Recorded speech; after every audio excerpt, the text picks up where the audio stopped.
Que Dieu vous bénisse tous, bien-aimés frères et sœurs. Nous sommes dans une grande joie d'être ici.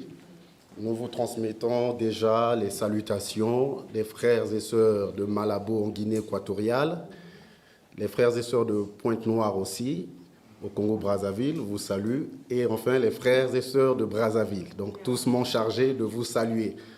Que partout où je passerai, si l'occasion m'est donnée, de saluer les frères alors que je transmette ces salutations.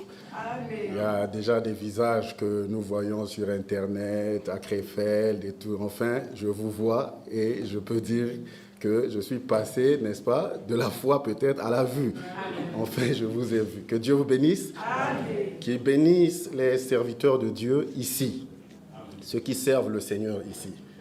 Et nous avons déjà écouté la parole les 2 jours où j'ai pu assister aux réunions. C'était formidable. Nous louons Dieu pour ses serviteurs et pour la qualité de la parole. Amen. Je suis votre frère et je crois qu'on va passer un bon moment dans la présence du Seigneur. Que le Seigneur vous bénisse. Ouvrons déjà la parole de Dieu. Nous allons lire dans le livre de Habakkuk. Habakkuk, chapitre 3, Habakkuk chapitre 3, depuis le premier verset, il est écrit « Prière d'Habakkuk », Habakkuk chapitre 3, « Prière d'Habakkuk le prophète sur le mode des complaintes ». Habakkuk chapitre 3, j'attends un peu que les autres arrivent aussi pour qu'on lise ensemble. Habakkuk chapitre 3, voilà. Alors, prière d'Habakkuk le prophète sur le mode des complaintes. Éternel, j'ai entendu ce que tu as annoncé. Je suis saisi de crainte. Accomplis ton œuvre dans le cours des années, ô Éternel. Dans le cours des années, manifeste-la. Mais dans ta colère, souviens-toi de tes compassions. Amen. Que le Seigneur bénisse la lecture de sa parole. Amen. Et qu'il vous bénisse, vous pouvez vous asseoir. Amen. Nous avons entendu le dimanche, nous avons tous écouté que malgré les décisions que nous pouvons prendre dans nos vies terrestres, il y a 2 décisions qui sont les plus importantes. Et parmi ces décisions, il était mentionné la toute première, celle que nous prenons lorsque nous voulons suivre le Seigneur Jésus-Christ. Amen. Et c'est une décision qui est prise et qui doit aller avec nous jusque dans l'éternité. Amen. Pour dire aux frères et sœurs que nous ne sommes pas croyants pour un jour. Nous ne sommes pas croyants pour une semaine. Nous ne sommes pas croyants pour une année. Mais nous sommes croyants pour toute la vie, jusqu'au jour où nous verrons le Seigneur revenir. Amen. Nous ne pouvons pas nous arrêter. Et je vous dis que ça ne s'arrêtera pas avec l'enlèvement, mais nous allons continuer avec Dieu selon tout son programme jusque dans l'éternité. Amen. Ça, c'était la première décision, celle de devenir croyant, chrétien. La deuxième décision, c'était celle qu'on prend lorsqu'on s'engage dans les voies du mariage. Et il est étonnant aujourd'hui de constater que parmi plusieurs frères, pas seulement ici, ceux que l'Esprit a tapé ici, partout aussi, ce sont les mêmes esprits, les mêmes choses. Aujourd'hui, on constate qu'il y a beaucoup qui veulent aussi tendre vers le divorce, vers des petits problèmes. Et ça a été déjà mentionné ici que nous ne cautionnons pas ça, nous ne soutenons pas ça. Un berger, un pasteur a toujours eu pour rôle de réconcilier les gens. Quand vous viendrez avec des problèmes comme le divorce ou quoi, il vous dira, mais pensez aux enfants. Il vous amènera toujours dans le sens de la réconciliation. Il ne va pas épauler votre divorce. Parce que ce jour-là, devant Dieu, il doit être pur du sang de tous. Vous comprenez, frère? Et dernièrement, parce que j'ai l'habitude de prendre un peu des anciennes prédications, parfois du frère Franck, qu'il a prêché en Roumanie, dans les années 90.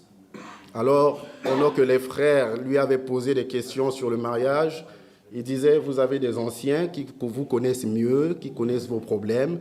Je ne peux pas entrer dans ces problèmes-là, Mais sachez que sur terre, mieux vaut avoir un pire mariage que d'avoir un divorce parfait. Vous comprenez, frère? Parce que vous êtes déjà marié, c'est le combat de la vie. Vous devez aller jusqu'au bout. Mais quelles que soient les raisons que vous avancerez, c'est entre vous et Dieu. Vous comprenez, frère?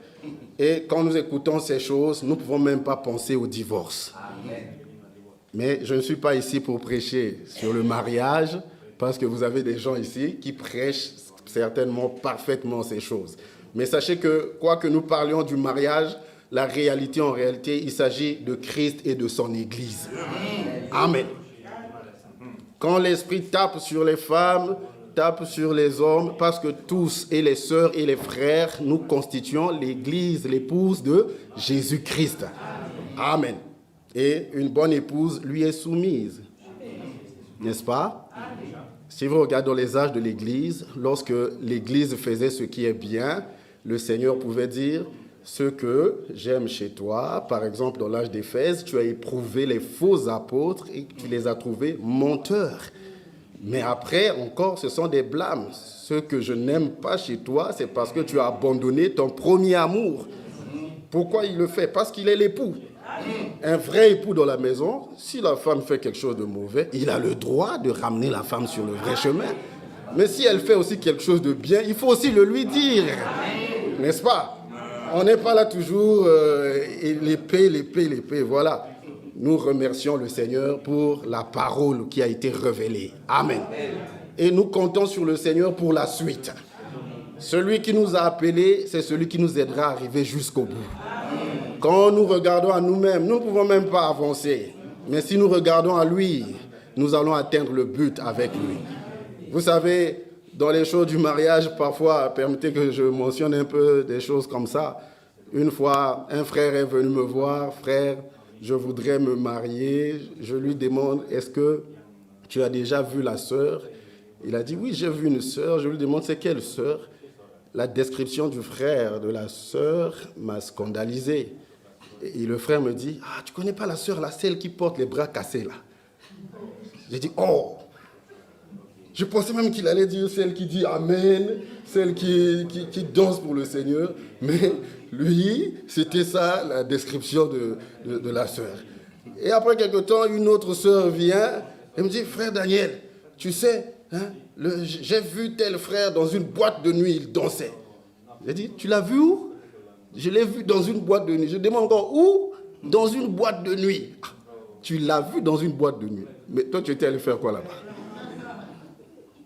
Tu accuses l'autre parce que tu l'as vu dans une boîte de nuit. Et même dans le monde, on nous dit, quand tu pointes l'autre avec un doigt, tu as 3 autres doigts qui te regardent toi-même, qui te pointent aussi toi-même. Nous ne sommes pas des accusateurs des frères, des sœurs, n'est-ce pas? Mais nous voulons marcher correctement. Amen. Parce que nous sommes des croyants. Amen.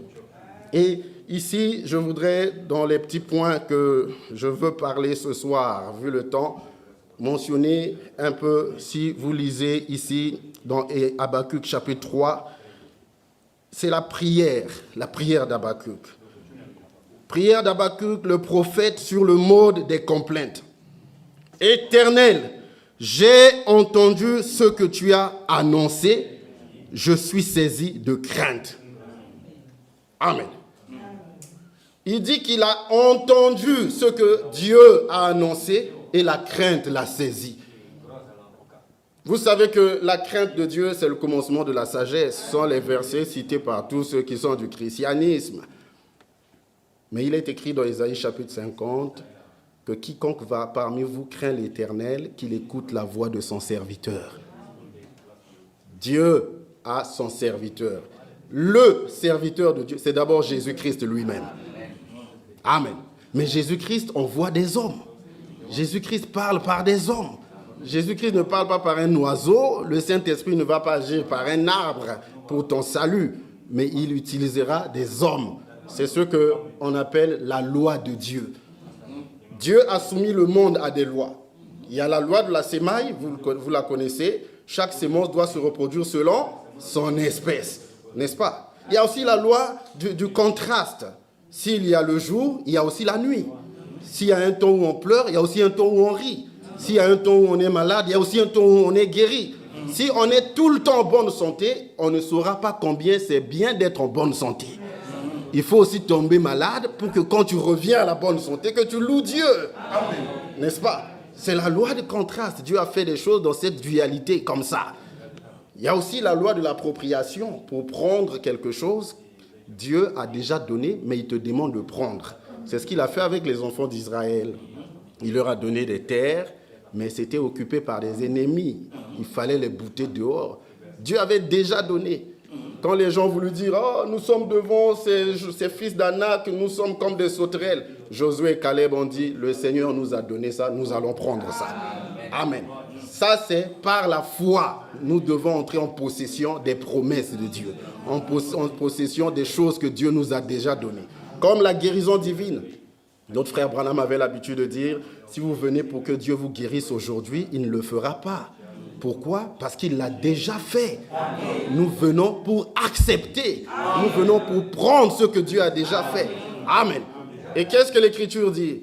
Par ses meurtrissures, nous avons été guéris. Amen. Ça, c'est dans Ésaïe 53. Puis dans 1 Pierre chapitre 2, par ses meurtrissures, nous sommes guéris. Donc, tout est déjà fait. Nous venons seulement pour accepter. Nous venons seulement pour prendre. Amen. Et c'est là qu'intervient la foi. Ainsi, cet homme dit, « Seigneur, j'ai entendu ce que tu as annoncé.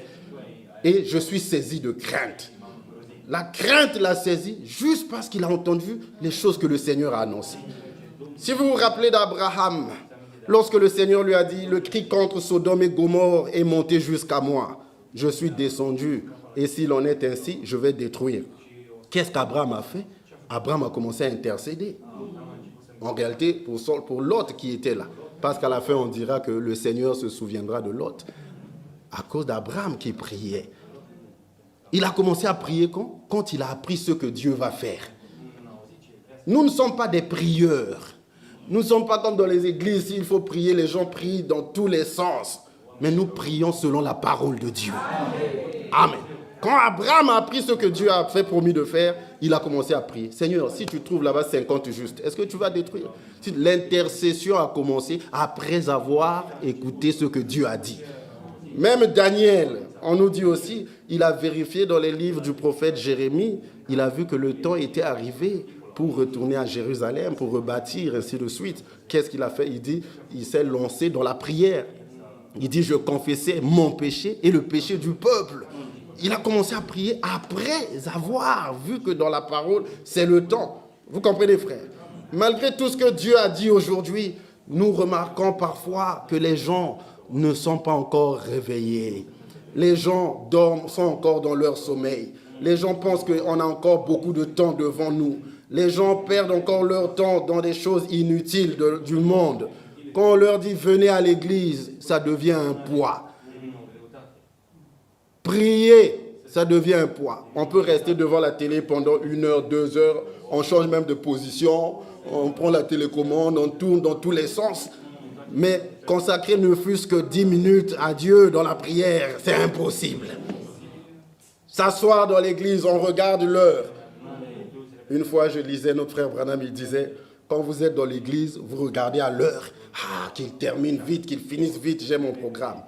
Il parle de l'histoire d'un garçon ou d'une fille qui avait un garçon. Elle n'aimait pas ce garçon. Ce sont les parents qui aimaient ce garçon pour elle. Ils ont voulu qu'elle accepte ce garçon-là. Mais elle, dans son cœur, elle ne voulait pas. Ce n'était pas en elle. Alors, chaque fois que ce garçon parlait, la fille regardait l'heure. Ah, qu'il finisse vite et qu'il s'en aille. Parce que je ne l'aime pas. Et l'homme de Dieu dit, c'est comme ça aussi dans l'église. Quand on prêche, ça déborde un peu. Ah, tout ça met du temps. Il dit, parce que vous n'êtes pas amoureux. Quand on est amoureux, quand une fille est amoureuse d'un garçon, ou vice-versa, on aime s'écouter, on aime parler. Amen. Et Dieu nous parle par sa parole, nous lui répondons par la prière. Parce que nous sommes les croyants, nous sommes amoureux de lui. Comment rester comme ça sans lui parler, frère? Amen. Écoutez le fait juste qu'il a entendu ce que Dieu a dit, son cœur était saisi de crainte.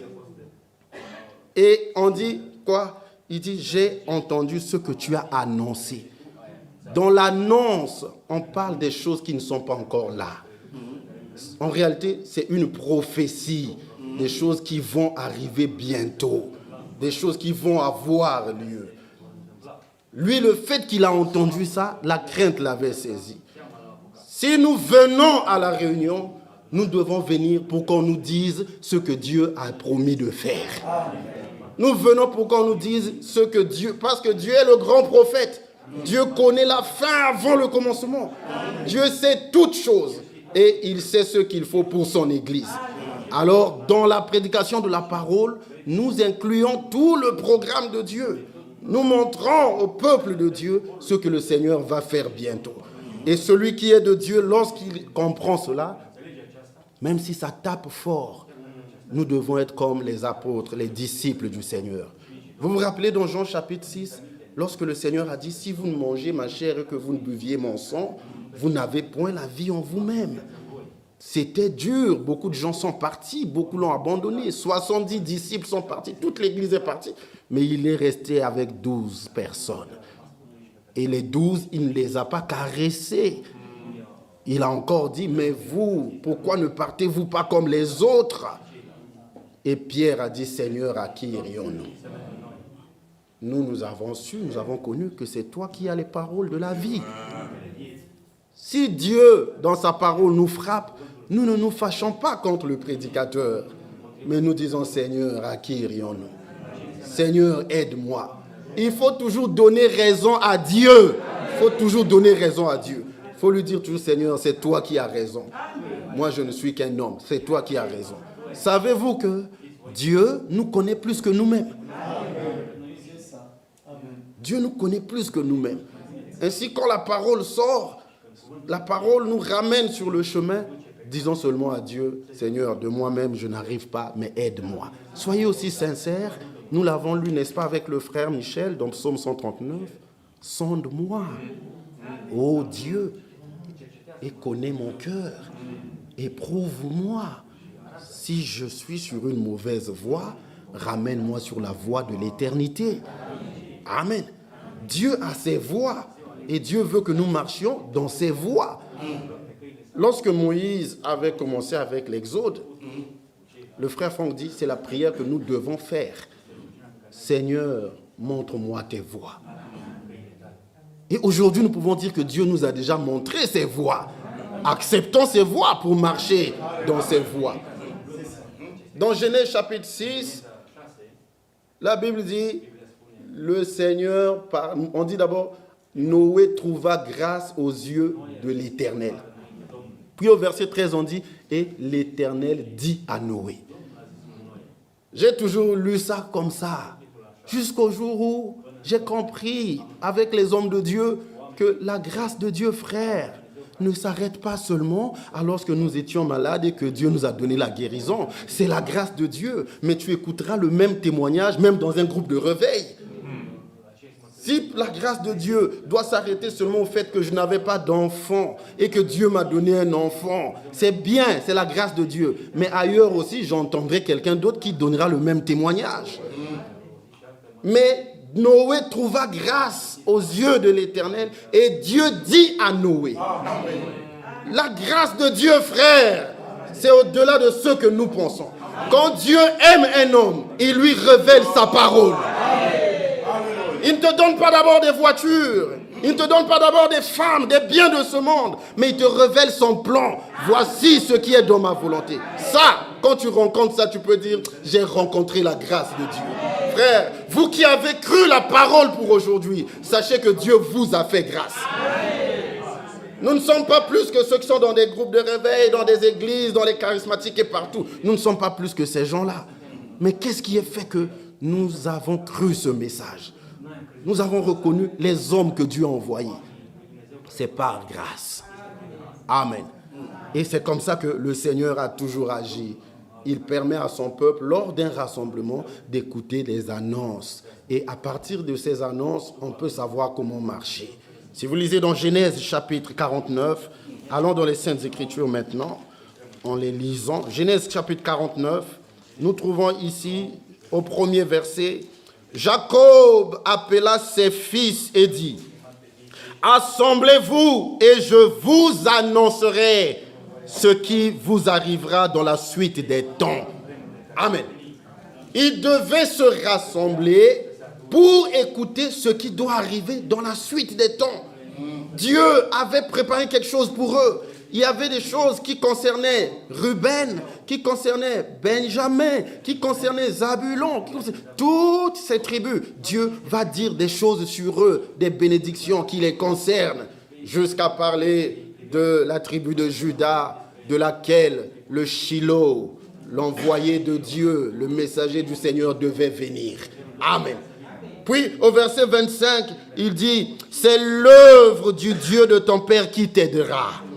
C'est l'œuvre du Tout-Puissant qui te bénira. Des bénédictions des cieux en haut, des bénédictions des eaux en bas, des bénédictions des mamelles et du sein maternel. Amen. Frère, si quelqu'un veut voir les bénédictions de Dieu, qu'il vienne dans l'œuvre de Dieu. Amen. C'est dans l'œuvre de Dieu que le peuple de Dieu est béni. Ne vivez pas en dehors de l'œuvre de Dieu. N'ayez pas l'habitude de dépenser seulement votre argent pour les choses de ce monde, mais pensez aussi à l'œuvre de Dieu, à ce que Dieu est en train de faire. Amen. Ne négligez rien. Ne négligez rien. Qui est celui-là qui a entendu l'annonce? La crainte doit saisir son cœur. Dans Isaïe chapitre 53, que nous avons déjà mentionné, mais nous allons lire seulement peut-être les 2 premiers versets. Isaïe chapitre 53, ici nous lisons ceci. Isaïe 53, là où on nous parle du Messie. Ici, sur l'annonce, une question est posée. Qui a cru à ce qui nous était annoncé? Qui a reconnu le bras de l'Éternel? Amen.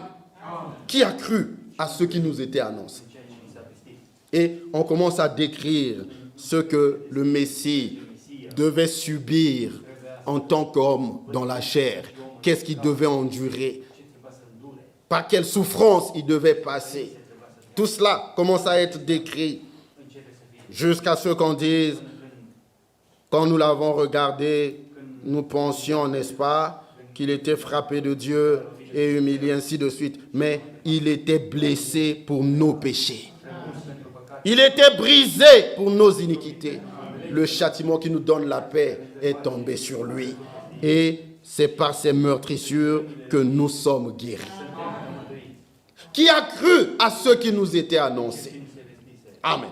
Et ici, nous lisons, il était méprisé. On dit au verset 4, cependant, ce sont nos souffrances qu'il a portées.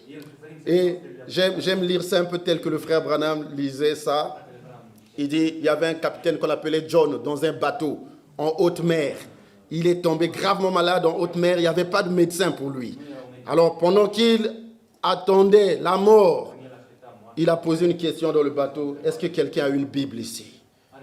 Et c'est un petit garçon qui est venu avec une Bible. Si vous avez un enfant qui sait prier, a-t-il dit, ou qui sait lire la Bible, c'est qu'il a eu une bonne mère.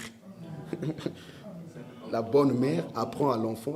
Même moi, lire la Bible, c'est ma mère qui m'a appris. C'est ça qu'on appelle verset, c'est ça, ceci, tout ça. Ça, c'est les mamans. C'était une parenthèse. Alors, il a dit, le petit garçon a montré au capitaine John la Bible parce qu'il demandait qui a une Bible. Il a dit, je l'ai, j'ai une Bible. Il dit, lis-moi quelque chose. Et le petit garçon a commencé à lire cette écriture d'Ésaïe 53. Alors là où on dit, cependant, ce sont nos souffrances qu'il a portées. Le petit garçon, en lisant, il dit, ce sont les souffrances du capitaine John qu'il a portées. Là où on dit, alors il remplaçait, il était blessé pour les péchés du capitaine John. Alors l'homme s'exclame, oh ça me fait du bien, relis encore. Et c'est comme ça que d'une manière instantanée, la guérison est entrée dans son corps. Ce qui est dans la parole de Dieu, nous ne lisons pas seulement pour les autres, mais nous prenons ça aussi pour nous. Si Dieu a placé ça dans la Bible, c'est pour que nous puissions vivre de ça. Nous devons accepter cela. Amen. Mais qui a cru à ce qui nous était annoncé? C'était une annonce, mais qui avait cru? Et cette question, Paul la pose d'une certaine manière. Dans Romains chapitre 10, il dit ceci. Romains chapitre 10, depuis le verset 16. Depuis le verset 16. Il dit, mais tous n'ont pas obéi à la bonne nouvelle. Aussi Ésaïe dit-il, Seigneur, qui a cru à notre prédication? Amen. L'annonce dont il s'agit pour nous, c'est notre prédication. Nous avons une prédication dans cet âge. Nous avons une prédication en ce temps de la fin. Amen. Nous ne prêchons pas de l'utopie, de l'imagination. Nous ne sommes pas dans des courants religieux. Nous ne suivons pas tout ce qui se dit dans le marché religieux aujourd'hui. Nous avons la parole de Dieu qui a été révélée. Nous avons une prédication aujourd'hui qui a un but précis. C'est amener l'église véritable de Jésus-Christ à le rencontrer ce jour-là. Mais qui a cru à cette prédication? Amen. Parfois, elle est dure. Parfois, elle nous tape. Même celui qui prêche la même parole qu'il prêche peut aussi le taper là où il est. Parce que la parole de Dieu est une épée à double tranchant. Amen. Ne te fâche pas souvent, parce que parfois le prédicateur s'acharne sur quelque chose. Parfois c'est lui-même, il prêche contre lui-même. Tu ne sais pas cela. C'est une vie qui n'est pas du tout facile dès que d'être prédicateur. Vous comprenez, frère? Mais qui a cru à notre prédication? Amen. Qui a reconnu cela? Beaucoup n'ont pas cru. Et pour arriver à croire, il faut en réalité rencontrer un véritable homme que Dieu a envoyé. Je vais reprendre cette fois-ci depuis le verset 13, qui est connu aussi de tous. Car quiconque invoquera le nom du Seigneur sera sauvé. Amen. On n'a pas dit quiconque criera Seigneur. Vous marchez, vous trébuchez contre une pierre ou quelque chose, vous dites Seigneur. Non, le nom du Seigneur. Le Seigneur a un nom. Et si vous connaissez ce nom, c'est ce nom que vous devez invoquer. De toute façon, si vous vous arrêtez à dire Seigneur, il y en a plusieurs dans le monde qui portent des titres de Seigneur. Mais pour nous, il n'y a qu'un seul Seigneur. C'est le Seigneur Jésus-Christ. Amen. Bien qu'il y ait des seigneurs de musique, pour ceux qui sont en Afrique centrale, on parlait d'un homme qu'on appelait Taboulé, seigneur de musique. Il y a des seigneurs de football. Il y a des seigneurs, mais pour nous, c'est le Seigneur. Amen. Le Seigneur Jésus-Christ. Amen. Et si vous connaissez ce nom, c'est le nom que vous devez invoquer pour arriver au salut. Quiconque invoquera le nom du Seigneur sera sauvé. Maintenant, écoutez la démarche. Comment donc invoqueront-ils celui en qui ils n'ont pas cru? Pour l'invoquer, il faut croire. Mais comment croiront-ils en celui dont ils n'ont pas entendu parler? Pour croire, pour l'invoquer, il faut croire. Mais pour croire, il faut entendre parler de lui. Et comment en entendront-ils parler s'il n'y a personne qui prêche? Amen. Frère, le monde en réalité n'a pas besoin de mathématiciens. Le monde n'a pas besoin des informaticiens. Le monde n'a pas besoin des savants, des chercheurs. Le monde a besoin des prédicateurs. Les vrais prédicateurs. Amen.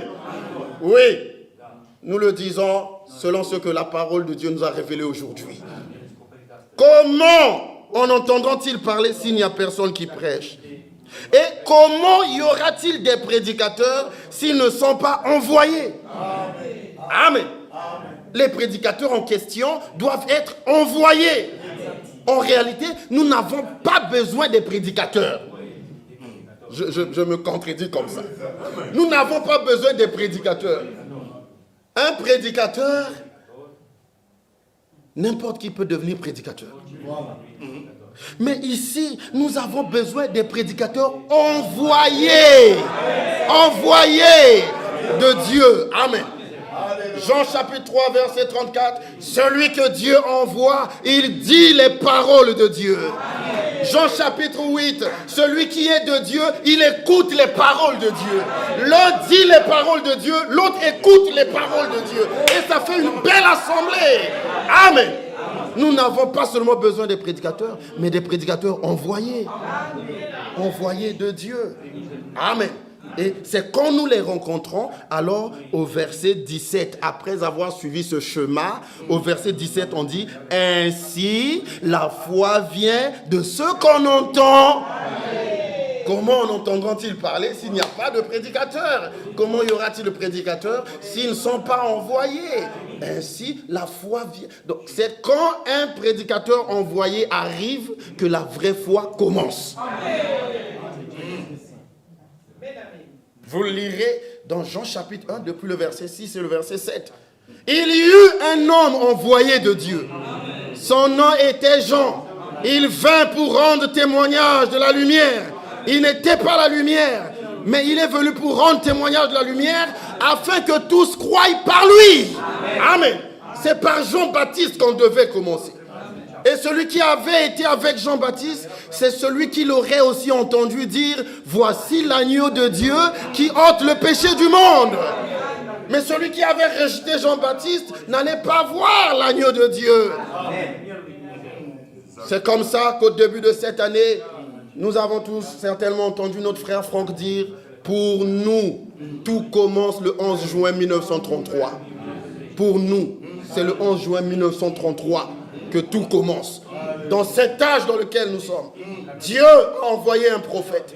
Frère, n'ayez pas honte de ça. N'ayez même pas honte de ça. Si Dieu n'a pas eu honte de témoigner de ça, nous aussi, nous n'avons pas honte de ça. Que les gens croient ou pas, l'incrédulité de l'homme ne changera pas Dieu. Dieu est parfait, Dieu est infini. Amen. Que tu croies ou pas, tu n'enlèveras rien et tu ne lui ajouteras rien. N'ayez même pas honte de ça. Parfois, on nous taxe de branhamistes. Nous ne sommes pas des branhamistes. Je disais à un homme, tu crois qu'Ésaïe était un prophète? Il dit oui, Ésaïe était un prophète. Jérémie l'était, oui. Zacharie, mais oui. Mais est-ce qu'on t'appelle ésaïste? Est-ce que tu es jérémiste? Non, c'est parce que tu crois en ces hommes comme étant des hommes envoyés de Dieu. Que personne ne vous dise, frère, vous croyez aux hommes, vous croyez dans les hommes. C'est biblique de croire dans les hommes, mais les hommes envoyés de Dieu. Je vais vous montrer cela à travers les Saintes Écritures. Jean chapitre 14. Voyons notre Seigneur lui-même en tant qu'homme. Vous le croyez, n'est-ce pas? Il était Dieu, il était aussi homme. Il était Dieu à 100%, il était aussi homme à 100%. Dans Jean chapitre 14, depuis le premier verset, il est dit que votre cœur ne se trouble point. Croyez en Dieu et croyez en moi. Amen. Dieu le Père est esprit, mais il a utilisé ce corps. Il était un homme. En tant qu'homme de Dieu, on devait croire en lui.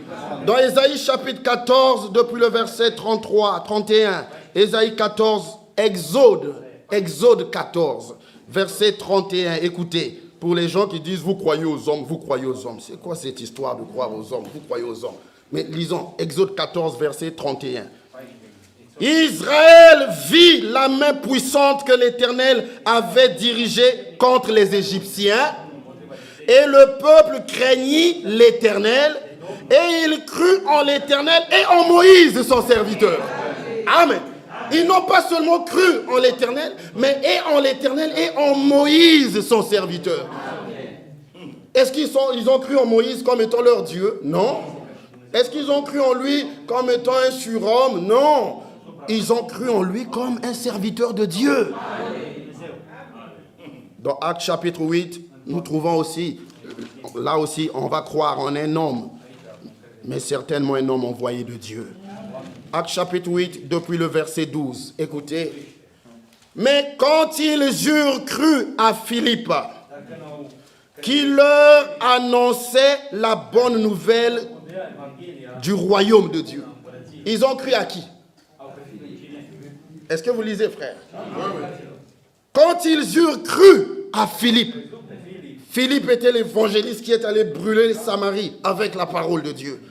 Les gens ont cru en lui, ou à lui, tel que c'est mentionné, et ils ont donné leur vie au Seigneur. Amen. Donc, ce n'est pas un problème.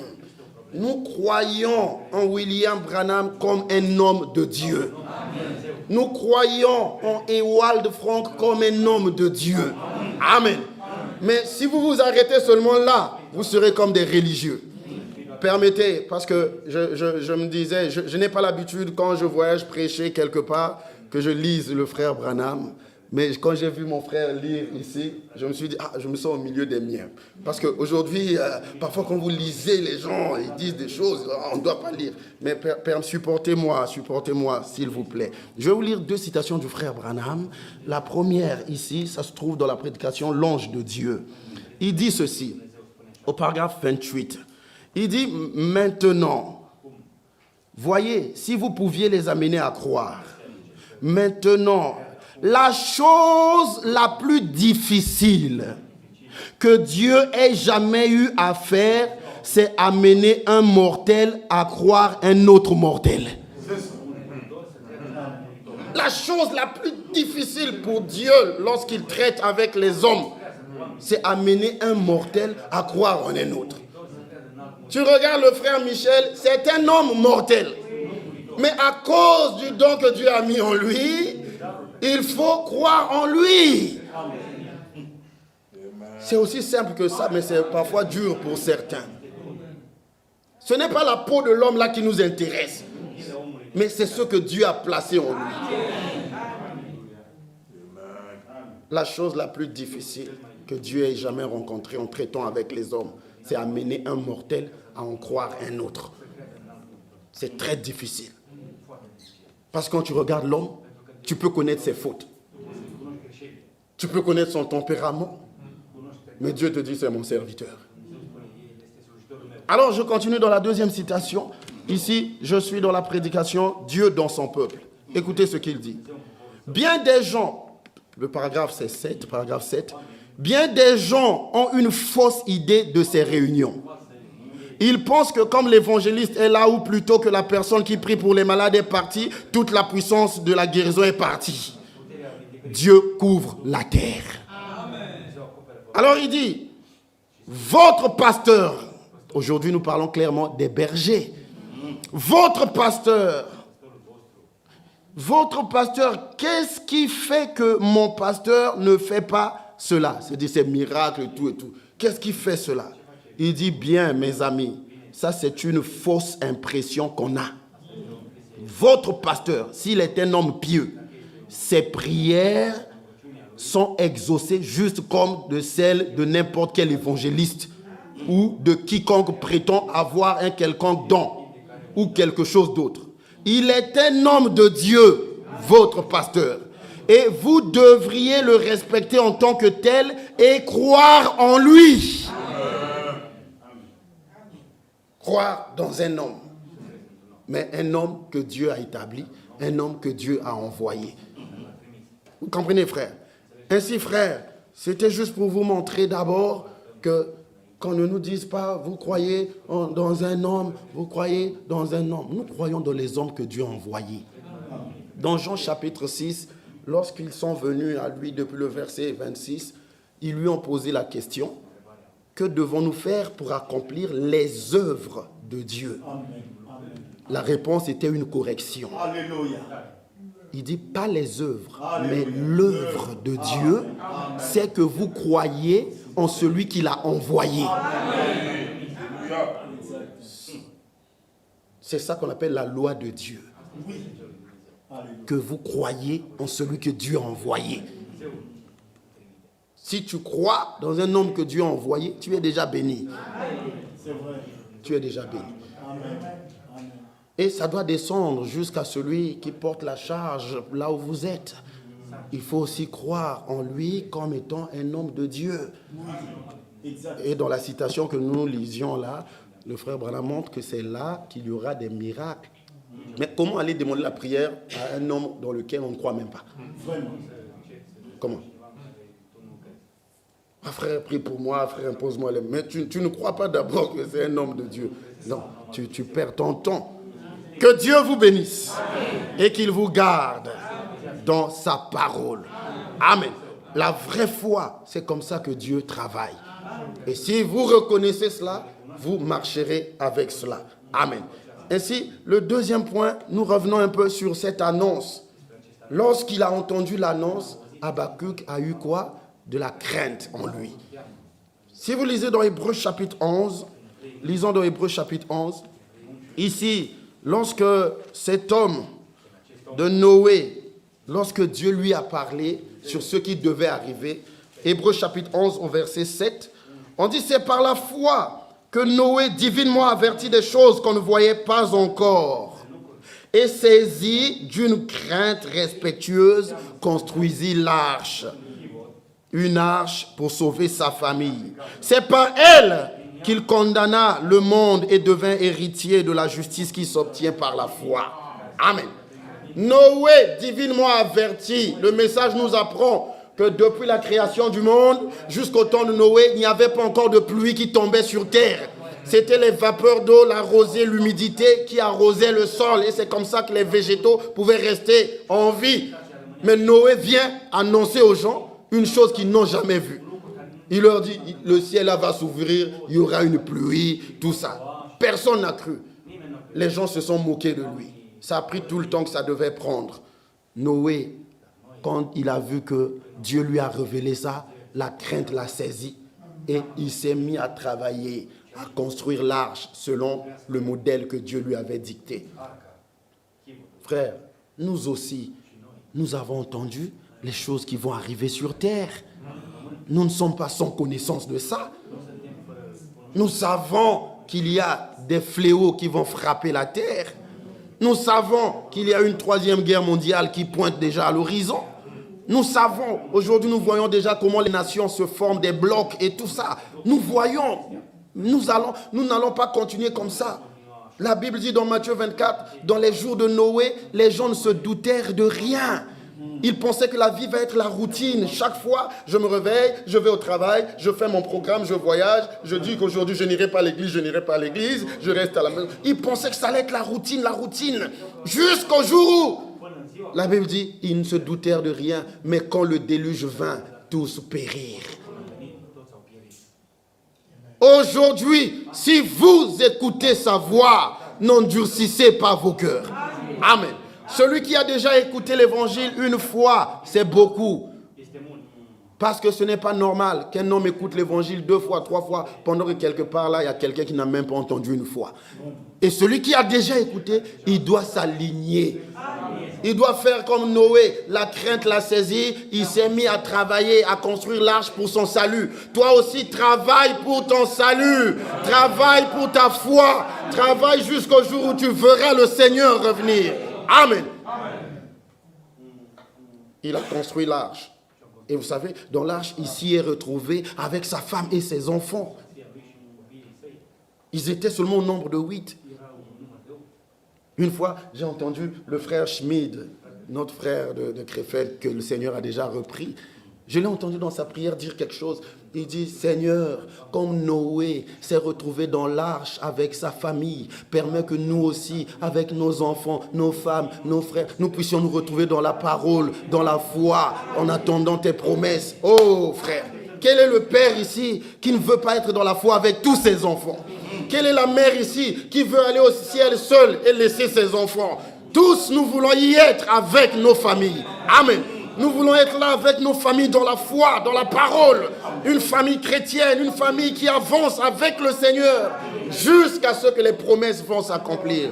Tel est le souhait de tout père, le souhait de toute mère, n'est-ce pas? Que nous soyons dans la foi. Oh, que Dieu bénisse les cœurs des parents qui sont parfois appelés à supporter l'insupportable. Mais priez beaucoup pour les enfants. Priez. Vous êtes en Europe, nous autres, nous sommes en Afrique. Parfois, on suit des choses, on se dit, mais les frères là-bas doivent souffrir à cause des systèmes du monde. Mais ne vous inquiétez pas, aucun système n'est éternel. Les systèmes du monde passeront. Amen. Mais la parole de Dieu ne passera pas. Ainsi, Noé a construit l'arche. Il était averti, il a entendu ce que Dieu a dit et cela a produit en lui la crainte. Ainsi, si vous lisez dans Ésaïe chapitre 14, frère Michel, est-ce que je suis encore dans le temps? Ésaïe chapitre 14, Ézéchiel 14, nous lisons Ézéchiel 14, là il est dit, Merci, frère. Là, il est dit, Ézéchiel 14, depuis le verset 14, et il est dit ceci. Commençons au verset 13. Fils de l'homme, si un pays péchait contre moi en se livrant à l'infidélité, et si j'étendais ma main sur lui, si je brisais pour lui le bâton du pain, si je lui envoyais la famine, si j'en exterminais les hommes et les bêtes, et qu'il y ait au milieu de lui ces trois hommes, Noé, Daniel et Job, ils sauveraient leur âme par leur justice, dit le Seigneur l'Éternel. Noé était dans une génération des moqueurs. Il a tenu bon. Il a tenu bon. Et vous savez, quand le Seigneur est venu, on nous dit qu'après sa mort, il est allé prêcher une condamnation aux âmes qui se moquaient de Noé, qui se moquaient de l'évangile du temps de Noé, ceux qui avaient été incrédules. Noé, malgré que les gens ne voulaient pas croire, il est resté croyant. Amen. On nous cite Daniel. L'ordre était donné d'adorer les faux dieux des Mèdes, des Perses, des Babyloniens, tout ça. Daniel a refusé, il s'est retrouvé dans la fosse aux lions. Et Dieu ne l'a pas abandonné. Le Seigneur est venu à son aide. Il l'a tiré de là. Est-ce que vous comprenez? Mais avant qu'on parle de Daniel, on a parlé de ses trois amis. Anania, Azaria, Miskaël. Ceux qu'on appelle Abed-Nego, Shadrach et Meshach. Eux aussi, on leur avait dit, quand on va sonner, les instruments de musique vont sonner, vous devez adorer le faux Dieu. Ils ont refusé. Ils se sont retrouvés où? Dans la fournaise ardente. Mais si vous écoutez leur témoignage, ils ont dit au roi, même, il dit, si tu nous jettes dans la fournaise ardente, notre Dieu est capable de nous en faire sortir. Après, ils ont dit, sinon, nous n'adorerons pas ta statue. Dieu est capable de les faire sortir de cette situation. Mais ils disent sinon, s'il ne le fait pas, malgré ça, nous n'adorerons pas ta statue. Ça, c'est le comportement des véritables croyants. Que ça marche ou pas, je reste avec le Seigneur. Qu'est-ce qui nous séparera de l'amour de Christ? Ce n'est pas la nudité, ce n'est pas la faim, ce n'est pas l'épée, ce ne sont même pas des moqueries des hommes. Rien ne nous séparera de l'amour de Christ. Amen. Dieu n'est pas obligé de nous donner tout ce qu'on lui demande. Il faut aussi savoir ça. C'est écrit dans 1 Jean chapitre 5. Si nous lui demandons quelque chose selon sa volonté, oui, si ce n'est pas dans sa volonté, il ne donne pas. Il ne donne pas, ça doit être sa volonté. Tu n'as rien à obliger à Dieu, mais tu as toi-même à te soumettre à Dieu. Le Christ était un exemple parfait. Lorsqu'il a vu le chemin de Gethsemane à Golgotha, lorsqu'il a vu les souffrances qu'il devait endurer pour apporter le salut à l'humanité, il a dit, Père, si c'est possible, éloigne de moi cette coupe.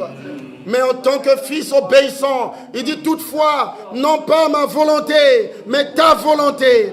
Non pas ce que je veux, mais ce que tu veux. Non pas mon vouloir, mais ton vouloir à toi.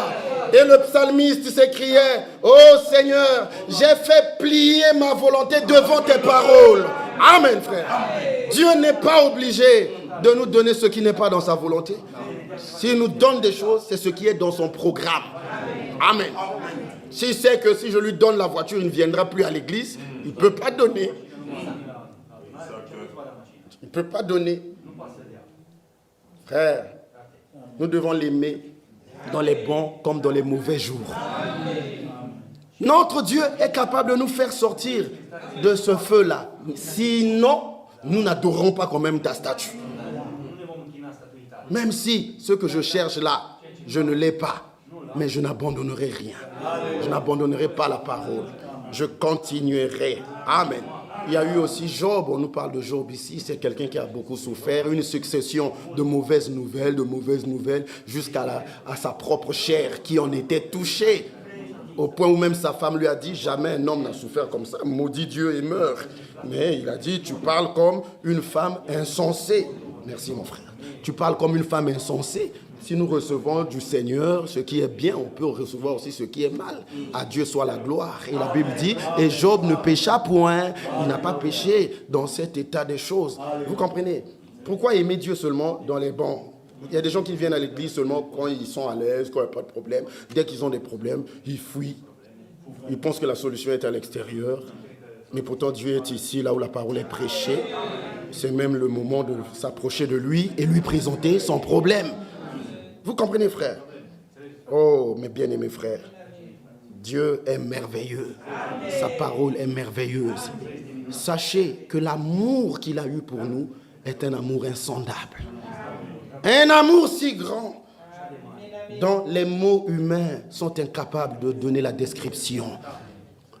Vous savez, frère, permettez, quand je parle, je cite les hommes de Dieu, parce que nous n'avons pas notre propre message. Notre frère Branham est arrivé à témoigner l'amour de Dieu, parlant d'un chasseur qui était réputé méchant, un homme cruel. Et ce chasseur-là, même s'il voit une bête avec les petits, il tire sur les bêtes. Ce jour-là, il a pris son fusil, il l'a pointé sur une antilope. Mais en réalité, c'était les petits de l'antilope qui étaient là. La mère s'est interposée entre le fusil et ses petits. L'homme était là, il était aux aguets, il voulait vraiment abattre la bête. Mais il regardait la bête ne bougeait pas. Elle était prête à donner sa vie pour ses petits. Et quand l'homme a vu ça en fixant la bête, il a compris l'amour de Dieu. Il est tombé sur ses genoux, il a saisi le pantalon de l'homme de Dieu, il a dit, conduis-moi à ce Jésus, conduis-moi à ce Christ-là. Dieu nous a aimés, frère. Dans ce monde, si on ne t'aime pas, sache qu'il y a quelqu'un qui t'aime. Et nous le chantons, Jésus m'aime, ça me suffit. Amen. Il nous a aimés au point d'envoyer son Fils unique qui est venu donner sa vie. Il a reçu toutes les cartouches, tous les coups de feu de Satan. Il a reçu l'aiguillon de la mort et il a vaincu la mort. Il a vaincu la mort. Et après avoir tout accompli, il s'est écrié, tout est accompli. Amen. Frère, que ce cri se fasse entendre même dans ton cœur jusqu'à ce soir. Tout est accompli. Amen. Il a versé son sang pour toi. Il a payé le prix qu'aucun homme ne pouvait payer. Lui, il a payé ça parce qu'il t'aime. Parce qu'il t'aime. Ne te décourage pas. Il y a un œil au ciel qui te regarde avec un amour plus que celui des humains. Il t'a donné ce message pour te préparer afin que tu ailles à sa rencontre. Mais qui a cru à notre prédication? Notre prédication, c'est Actes chapitre 3, depuis le verset 19.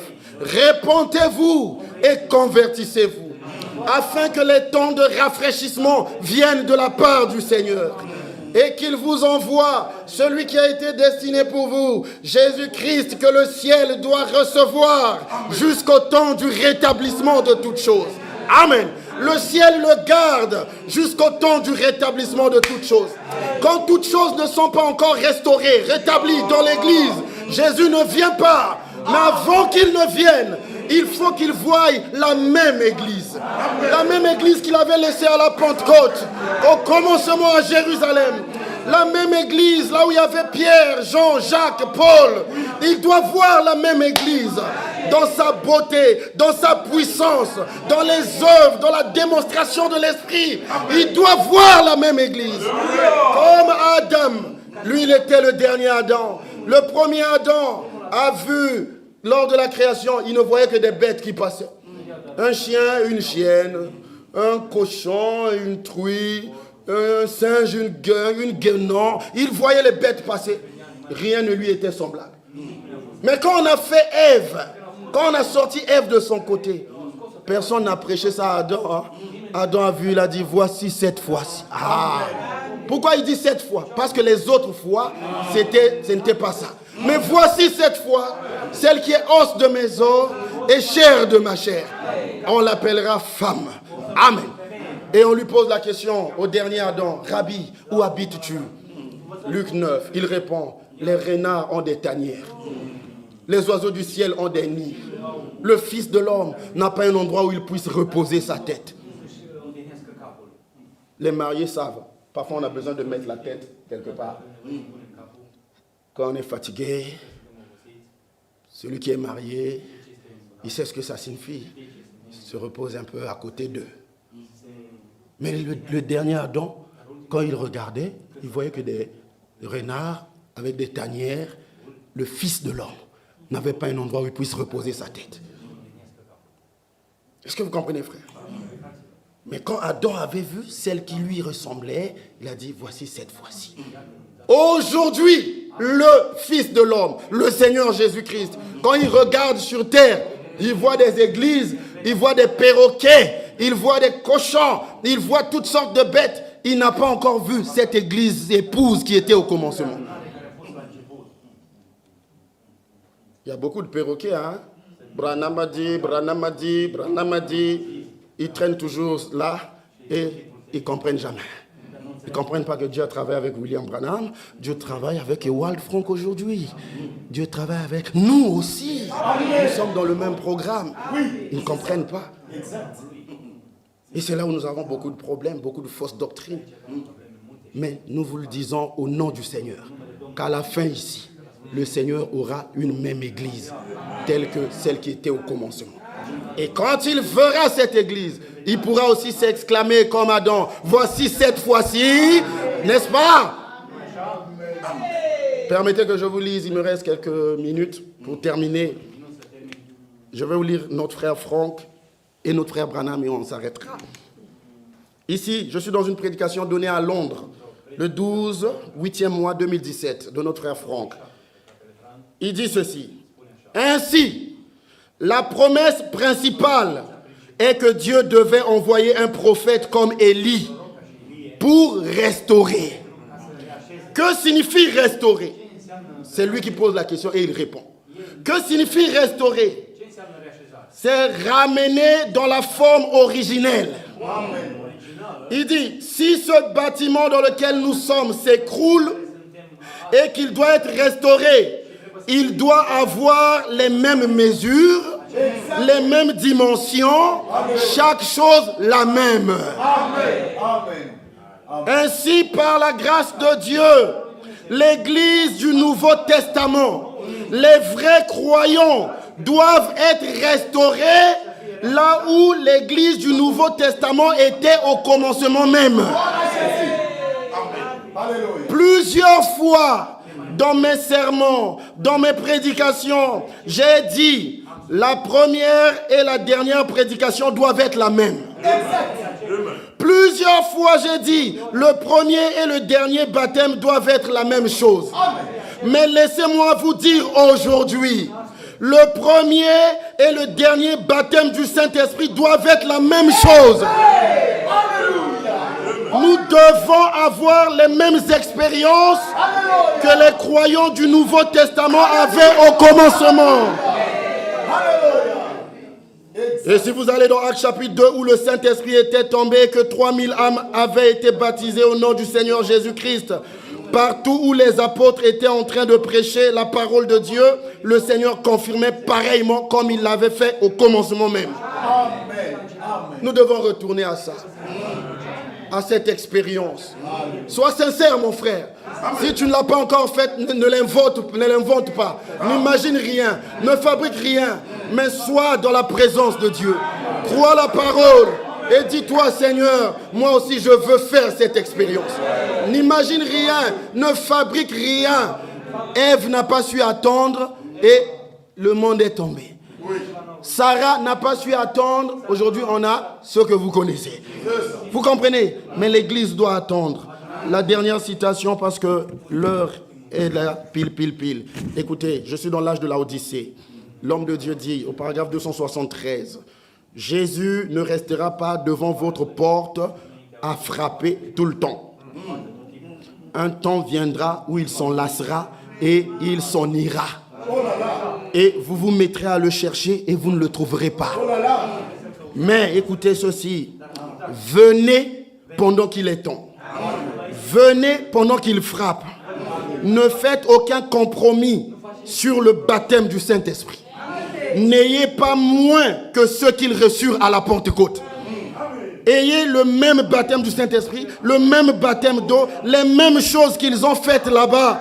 Que rien, ne faites rien entrer dans votre cœur qui soit moins que cela. As-tu déjà fait cette expérience comme ils l'ont fait? Sois sincère. Si tu ne l'as pas encore fait, il y avait une autre prédication, mais je ne peux pas lire. C'est là où il dit, promettez à Dieu, Seigneur, moi qui suis à la recherche du baptême du Saint-Esprit, je prierai et j'attendrai jusqu'à ce que tu me l'accordes. Je prierai et j'attendrai. Que le Seigneur vous bénisse. Vous qui avez cru la parole, croyez dans les hommes de Dieu, croyez dans la parole de Dieu. Le Seigneur n'est pas encore venu, mais il viendra. Quand il viendra, ce sera fini avec les souffrances, avec le mépris. Dans Psaume 126, il est écrit, celui qui porte la sémence avec des larmes, il revient avec la récolte, avec la joie. Aujourd'hui, nous portons la sémence au milieu des larmes, au milieu des incompréhensions, au milieu des épreuves. Les prédicateurs, les hommes de Dieu sont mal compris par beaucoup de gens. Mais portons la sémence, mon frère, avec des larmes, continuons à s'aimer. Lors de la récolte, nous verrons le fruit et grande sera notre joie. Que Dieu vous bénisse et qu'il vous garde. Alléluia. Amen. Amen. Pensez à nous dans vos prières. Au reste, que le Seigneur soit avec vous.